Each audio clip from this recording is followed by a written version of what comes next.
Hi, kiddos. All right, so in the last video, we were talking about the Zhou dynasty. Within the Zhou dynasty, we were also talking about Confucius.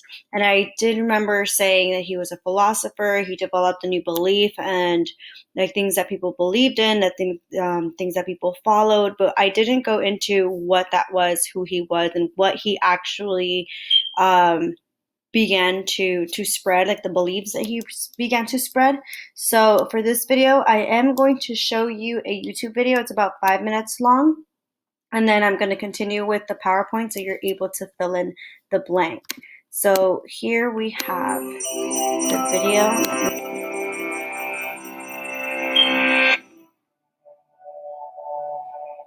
Most people recognize his name and know that he is famous for having said something.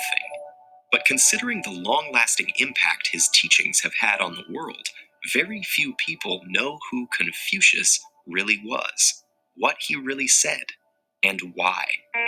Amid the chaos of 6th century BCE China, where warring states fought endlessly among themselves for supremacy, and rulers were frequently assassinated, sometimes by their own relatives, Confucius exemplified benevolence and integrity, and through his teaching became one of China's greatest philosophers. Born to a nobleman but raised in poverty from a very young age following the untimely death of his father, Confucius developed what would become a lifelong sympathy for the suffering of the common people. Barely supporting his mother and disabled brother as a herder, an account keeper at a granary, and with other odd jobs, it was only with the help of a wealthy friend that Confucius was able to study at the Royal Archives, where his worldview would be formed. Though the ancient texts there were regarded by some as irrelevant relics of the past, Confucius was inspired by them. Through study and reflection, Confucius came to believe that human character is formed in the family and by education in ritual, literature, and history. A person cultivated in this way works to help others, guiding them by moral inspiration rather than brute force. To put his philosophy into practice, Confucius became an advisor to the ruler of his home state of Lu. But after another state sent Lu's ruler a troop of dancing girls as a present, and the ruler ignored his duties while enjoying the girls in private, Confucius resigned in disgust. He then spent the next few years traveling from state to state, trying to find a worthy ruler to serve, while holding fast to his principles. It wasn't easy. In accordance with his philosophy, and contrary to the practice of the time, Confucius dissuaded rulers from relying on harsh punishments and military power to govern their lands, because he believed that a good ruler inspires others to spontaneously follow him by virtue of his ethical charisma. Confucius also believed that because the love and respect we learn in the family are fundamental to all other virtues, personal duties to family sometimes supersede obligations to the state. So when one duke bragged that his subjects were so upright that a son testified against his own father when his father stole a sheep, Confucius informed the duke that genuinely upright fathers and sons protected one another. During his travels, Confucius almost starved. He was briefly imprisoned, and his life was threatened at several points. But he was not bitter. Confucius had faith that heaven had a plan for the world, and he taught that a virtuous person could always find joy in learning and music. Failing to find the ruler he sought, Confucius returned to Lu and became a teacher and philosopher so influential that he helped shape Chinese culture, and we recognize his name worldwide, even today. For the disciples of Confucius, he was the living embodiment of a sage who leads others through his virtue, and they recorded his sayings, which eventually were edited into a book we know in English as the Analects.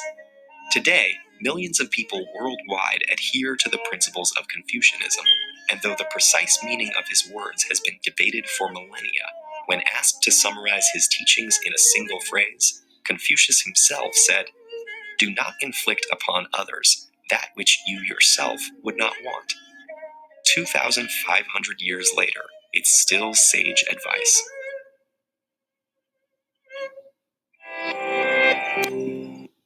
The quote that was at the end, and I'm going to go ahead and try to bring that up. Let me see. Do not inflict upon others which you yourself would not want.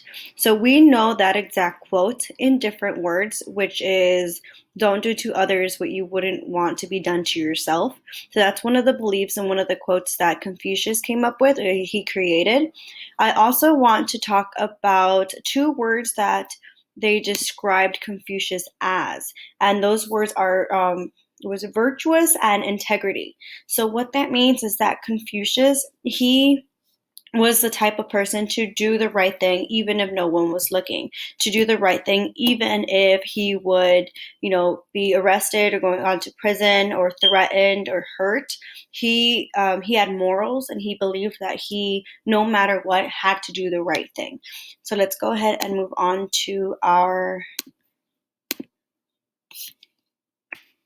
presentation. This was last week's. So, Confucianism. The founder, a philosopher named Confucius, who lived from 551 to 479 BC. He lived during the Zhou dynasty. His ideas were recorded by his followers in the Analects. So, just like we saw in the video, his ideas, his beliefs were written down and put into a book called the Analects. So that is a painting or drawing as such of Confucius. There are different ways that he's interpreted. There's different ways he's drawn.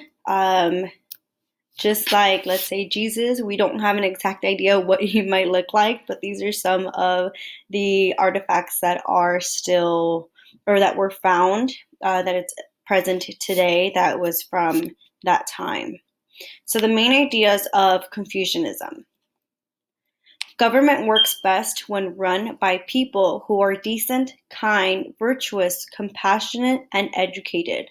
So these are some of the things that I kind of relate to the mandate of heaven, which means, the people who govern, the people who are in charge of the dynasties, they have to rule with, I don't want to say kindness, but to be fair. They have to be fair. And in this case, he believes that the government, the people who are ruling, should be nice or good people, people that follow rules, people that are not violent or hurt others.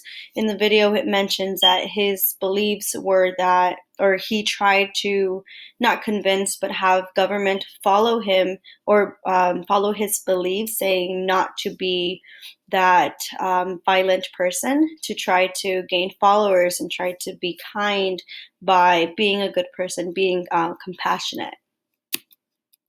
The universe has a set moral order that could be understood by all. So, a set moral order.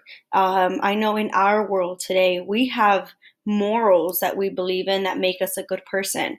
Some of them may be as small as saying, like, please and thank you. Some people are rude. Some people, if you're out, in the grocery stores, or they bump into you and they just like hit your shoulder and walk away, and you kind of look at them like, excuse you. So some people, they don't have good morals. Some people lie. Lying is, something that is not moral. There are laws that we have here to help us, or to, not to hurt people. Not to, killing, theft, lying. Those are things that you would not want to do. Or a person that has, I don't know why I said purple, a person who has morals tries to be a very good person, to follow rules, to be kind, and to treat others the way they would like to be treated. Daily activities should be ritualized, order of the day. So he believes that there should be an order of things that you do every day. I agree, but disagree. I don't think I like doing the same thing every single day. However, our days have are virtualized to some extent. When I wake up in the morning, I know that I have to, shower and brush my teeth, and I have breakfast, and that's pretty much something I do every single morning. However, my day in the middle of the day, it varies. Sometimes I don't always eat lunch or dinner at the same time. I'm caught up doing other things, or maybe, I'm not home, and now I'm home because, quarantine. But not everything is, step by step. When we have school, our school hours are, we have certain periods every single day. We have nutrition at a certain time, we have lunch at a certain time, the bell rings at a certain time. So that is somewhat ritualized. However, the time that we're in class, we don't do the exact same thing every single day. So that's a little different. All people have the right to be educated and cultured. So, in some of the places that or civilizations that we've discussed, whether it's Egypt or India or Mesopotamia, they had a social structure. The triangles, remember at the very, very top, we had like the kings or the pharaohs or the people that were government officials, and then we had either scribes or priests, and so on. We have merchants, farmers, and then we had slaves. So the order in which that triangle goes, not everyone was able to get an education. Once you get to like merchants or farmers or even lower to the slaves, they were neglected. They were not allowed to go to school and try to become, a scribe, someone who's able to write. So in Confucianism, he believed that anyone was should have been allowed, should have the right to have an education and to become cultured. Hierarchy of social relationships based on loyalty. Superior person is listed first. So hierarchy is kind of the way, it's a structure, like the triangle, for example. Social relationships based on loyalty. So a lot of people, they find different ways to, um, how do I explain this in an easy way? Friendships. So let's say friendships. You you don't, or at least you shouldn't have the closest relationships to people, or shouldn't rank your friends based on like social structure. You shouldn't rank your friends based on how much money they have or how popular they are. You should rank your friendships based on their loyalty, how kind they are to you, what kind of person they are towards you. Do they have morals? Do they make you a better person? Do they have like a positive impact in your life? So this is what he means, that the hierarchy of social relationships, the relationships you have with your peers, your friends, sometimes even your family member, you kind of just, or members, you kind of just rank them based on loyalty, how much like they mean to you and how much they do for you and how much you can do for them too. So it's just a mutual kind of loyalty between two. I believe that is it for Confucianism. So tomorrow's, yeah. So tomorrow I am going to do the video for the next one, which I believe is the Qin dynasty. I think in last week's video I said that we were talking, or we're going to be discussing three dynasties: Shang, Zhou, Qin, Han. So it's actually four. That one song that I was talking about with my teacher from 10th grade, I think I remembered it. So the first four are the ones we're talking about during this whole PowerPoint or assignment, but there are so many other dynasties that followed after, and I had to learn every single one of them. It was so much information. So once I started going through this PowerPoint, I was like, wait, I've learned about this. I remember this. So it's just like Shang Zhou Qin Han, Shang Zhou Qin Han, Sweet Tang Song, Sweet Tang Song, Zhuan Ming and Manchu, Zhuan Ming and Manchu, and then I forgot the last two, but that's how it went. And I memorized that, and I've been able to like sing it in my head since 10th grade. And one time when I was taking one of my teacher tests, they asked about the dynasties and the order in which they were, so that song helped me with that question. I don't know, it's something I remembered. So I'll see you guys soon. It was Mother's Day yesterday, so I really hope you guys had a very, beautiful. I know that we're indoors, but Mother's Days, and I know that there are some of us who don't have um, that kind of complete family. Some of us have grandmothers and aunts that show your love to. Tell them how much they care, or how much you care about them. And I hope that if you guys do need anything at any time, please send me a message. I miss you guys dearly. So I will see you soon.